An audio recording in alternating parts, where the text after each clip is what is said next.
Starting at quarterback, it is Drew Brees, 94.7 on a throw-for-throw basis. Just edges out Patrick Mahomes, despite having a little bit lower volume than Mahomes, who's probably going to win the MVP.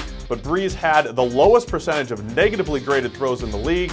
He finished number 1 in adjusted completion percentage and accuracy percentage. That's our proprietary stat, accuracy percentage, where we show actual ball location and say, did you hit the guy on the numbers? Yes, you did. That's accurate.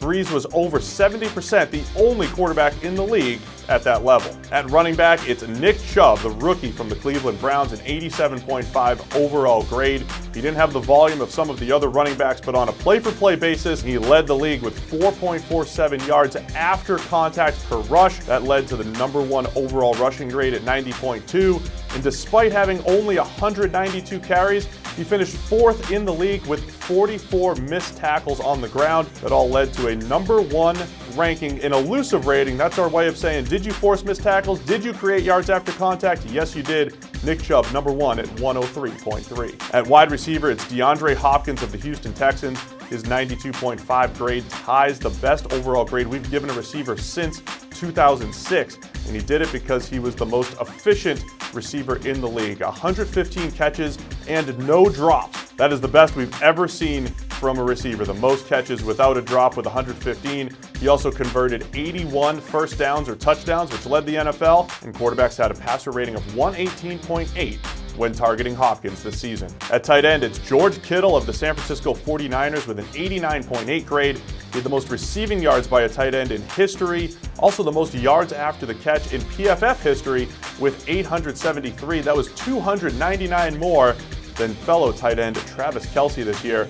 And don't forget, Kittle is also an excellent run blocker. He finished number 5 in the league with a 73.3 run blocking grade, an excellent overall season for Kittle. At offensive tackle, it is David Bakhtiari of the Green Bay Packers with his 88.3 grade, all due to his pass blocking grade, a 93.6, which by far led the NFL. He only allowed 25 pressures on 737 attempts, but even out of those 25 pressures, only a handful of really quick, decisive losses.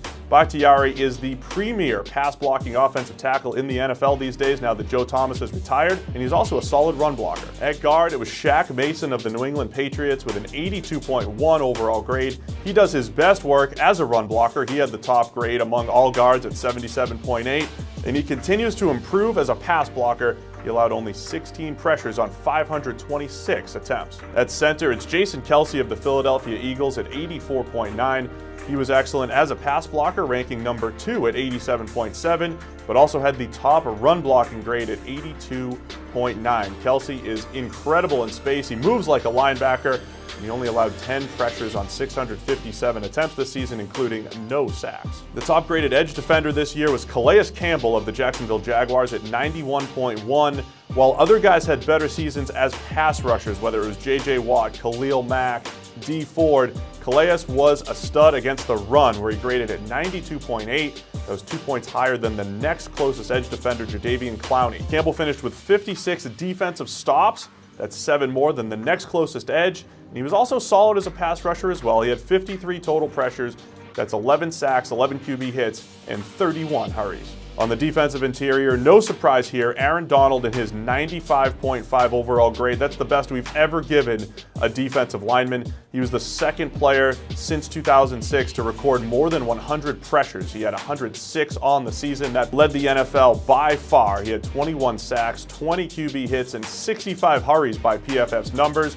And as disruptive as he is as a pass rusher, Donald is still excellent in the run game. He had the number 2 overall grade against the run at 93, and he had 51 total stops. That's 7 more than the next closest interior defensive lineman. At linebacker, it's Bobby Wagner of the Seattle Seahawks with a 91.9 overall grade. He was on his way to a perfect season, but he finally missed his first tackle of the year in Week 17. Still incredible. Only 1 miss the entire year on 138 tackle attempts.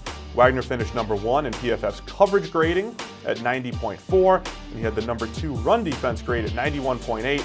Got his hands on the ball 7 times to break up passes. He had an interception, and he did not allow any touchdowns in coverage. At cornerback, it was Stephon Gilmore of the New England Patriots and a 90.7 overall grade. He had 18 pass breakups. That's 5 more than the next closest cornerback. and opposing quarterbacks completed only 46.7% of their passes into Gilmore's coverage.